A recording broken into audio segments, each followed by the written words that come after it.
রাজধানীর পূর্বাঞ্চলে ঢাকা আন্তর্জাতিক মেলা প্রাঙ্গণে আছেন সহকর্মী ইয়ানুর সিফাত। সরাসরি চলে যাব তার কাছে।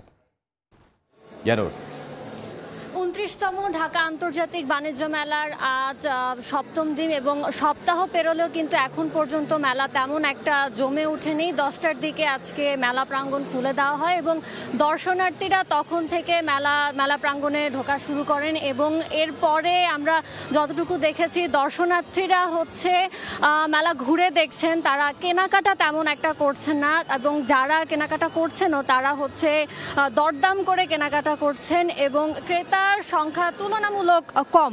আর বিক্রেতাও মোটামুটি বেচা বিক্রি শুরু করেছেন, তবে ছুটির দিনগুলো যেরকম শুক্র শনিবারে ভালো বেচা বিক্রি হয় সেই তুলনায় কম এবং এই শুক্র শনিবারে যেরকম বেচা বিক্রি হয়েছে সেটাও আগের বারের মতো তেমন একটা হয়নি। এক্ষেত্রে মেলার দূরত্ব এবং শীতের প্রকোপ এবং মূল্যস্ফীতি একটি বড় কারণ রেখেছে বলে মনে করছেন বিক্রেতারা। আর বিক্রেতারা বলছেন যে ১০ তারিখের পর, মূলত ১০ জানুয়ারির পর বিক্রি বাড়বে এবং ২০ জানুয়ারির পর যখন বিভিন্ন ধরনের অফার দেওয়া হবে তখন মেলা জমজমাট হয়ে উঠবে এবং ক্রেতারাও বলছেন যে তারা মূলত অফারগুলোর জন্য অপেক্ষা করছেন। যখন বড় ধরনের অফার দেওয়া হবে তখনই তারা কেনাকাটা করবেন। বর্তমানে তারা মূলত মেলা প্রাঙ্গণ ঘুরে দেখছেন এবং পণ্য পছন্দ হচ্ছে কিনা সেটা দেখছেন।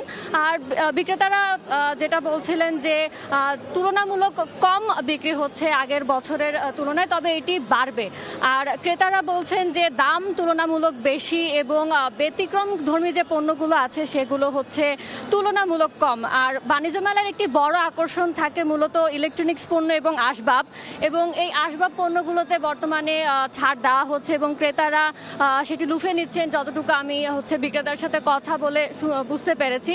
আর এছাড়া এবছর আসবাবপত্র বর্ষপণ্য, সো এই পণ্যগুলো মোটামুটি ভালো বিক্রি হচ্ছে বলে বিক্রেতারা জানিয়েছেন।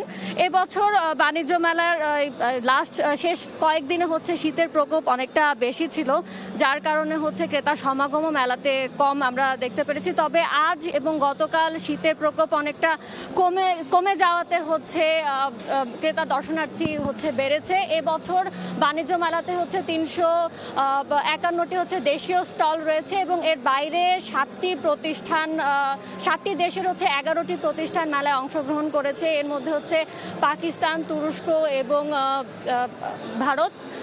এই প্রতিষ্ঠানগুলোর পণ্যের প্রতিও ক্রেতাদের আকর্ষণ রয়েছে। তবে এই ছিল আমার কাছে ঢাকা আন্তর্জাতিক বাণিজ্য মেলা প্রাঙ্গণ থেকে সবশেষ খবর। সহকর্মী ইয়ানুর সিফাত যোগ দিয়েছিলেন ঢাকা আন্তর্জাতিক বাণিজ্য মেলা থেকে।